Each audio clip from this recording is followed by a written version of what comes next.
Students, आज हम discuss करेंगे जेई एडवांस के क्वेश्चन जो कि है चैप्टर प्रॉपर्टीज ऑफ फ्लूइड से। तो बच्चे शुरू करते हैं। क्वेश्चन है, in ice cube of side 1 centimetre is floating at the interface of kerosene oil and water in a beaker of base area 10 centimetre square. तो बच्चे बेस एरिया बीकर का दिया हुआ 10 सेंटीमीटर स्क्वायर और आइस का बच्चे side कितनी दी हुई है 1 सेंटीमीटर, और वो टॉप से भी जो कैरोसिन की वो कवर कर रही है बच्चे आइस क्यूब को, जो कि क्वेश्चन में मेंशन है। अब पहला क्वेश्चन पूछ क्या रहा है बच्चे, find the depth of submergence in the kerosene and that in water. तो हमने निकालना है कितना आइस क्यूब इसके अंदर सबमर्ज हुआ हुआ है, कितना आपका कैरोसिन में कवर कर रहा है और कितना बच्चे उसका वाटर में कवर कर रहा है। तो हम बच्चे कैलकुलेट करते हैं। बच्चे यहाँ पे इस क्वेश्चन की आइस क्यूब के हिसाब से हम मान लेते हैं कि जो इसकी कैरोसिन की हाइट है वो हम मान लेते हैं बच्चे, जितनी इसके अंदर समर्ज है वो हम मान लेते हैं बच्चे एच के करके। ठीक है, एच के का मतलब height of the ice cube which is submerge in the kerosene, और जो कि हमें कैलकुलेट करना है। और कितना आइस क्यूब पानी के अंदर है तो हम उसको मान लेते हैं बच्चे एच डब्ल्यू। ठीक है बच्चे, तो ये हमने मान लिया बच्चे height of the ice cube which is submerge in the kerosene which is denoted by H K, and height of the ice cube which is submerge in the water which is denoted by बच्चे H W. अब हम देखते हैं, हमें rule पता है कि जब भी कोई ऑब्जेक्ट पानी के अंदर सबमर्ज होता है तो प्रॉपर्टी कहती है कि वो जो उस पर बॉयंट फोर्स लगती है वो इक्वल होती है जो सबमर्ज वेट हुआ होता है। ठीक है बच्चे, तो हम देखते हैं यहाँ पर आइस का बच्चे क्या आ जाएगा, वो हो जाएगा बच्चे density of the ice into G into height of the ice cube, जो कि इक्वल होगा कितना लिक्विड के अंदर सबमर्ज है। लिक्विड कौन सा बच्चे, पहले वो आ गया आपका कैरोसिन, तो कैरोसिन की सबसे पहले डेंसिटी आएगी multiply by G multiply by height which is noted by H के, प्लस वाटर है density of the water into G into height जो हमने मानी है वो क्या बचे एच डब्ल्यू है। तो यहाँ पर हमें क्वेश्चन में मेंशन है कि स्पेसिफिक ग्रेविटी आइस की बच्चे कितनी दी हुई है 0.9 और कैरोसिन की कितनी दी हुई है 0.8।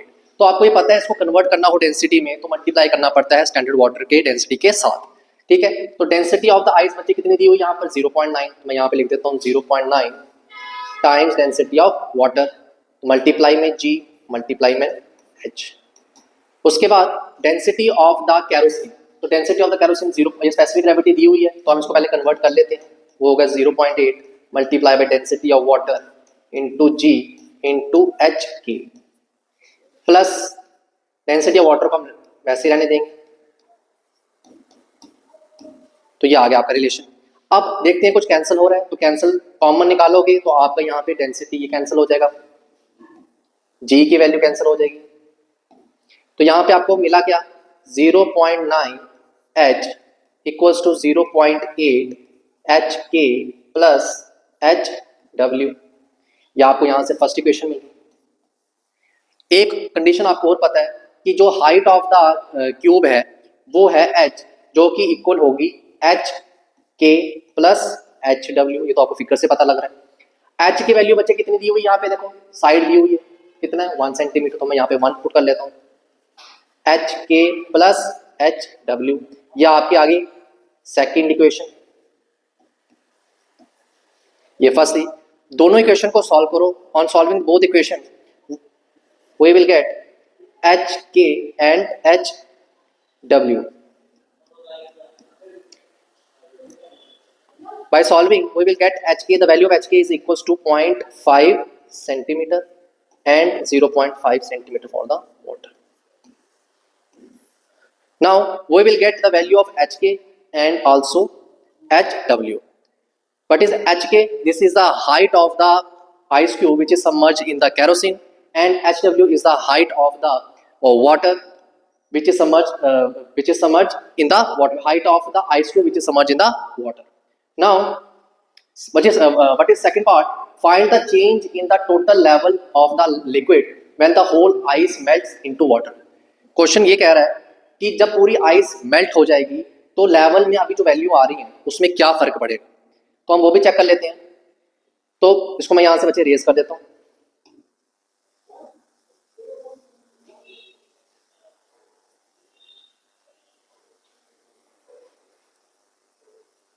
नाउ यहां से अब पता लग रहा है कि जब 1 centimetre cube of ice,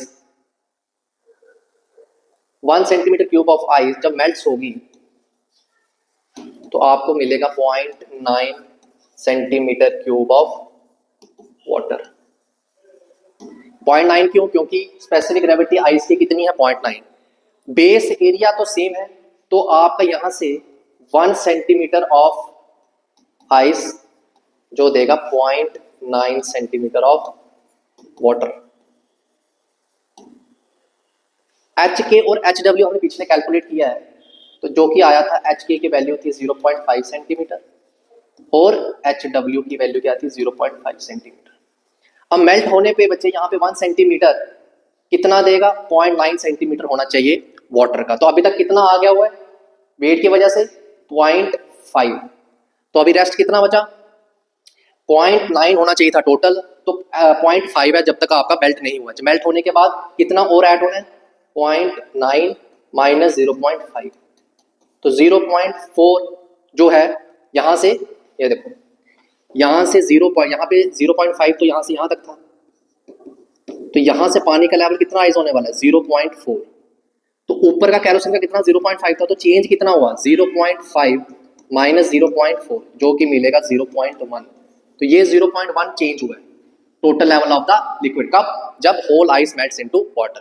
okay students, wait for the next video for the next day advance question. Okay.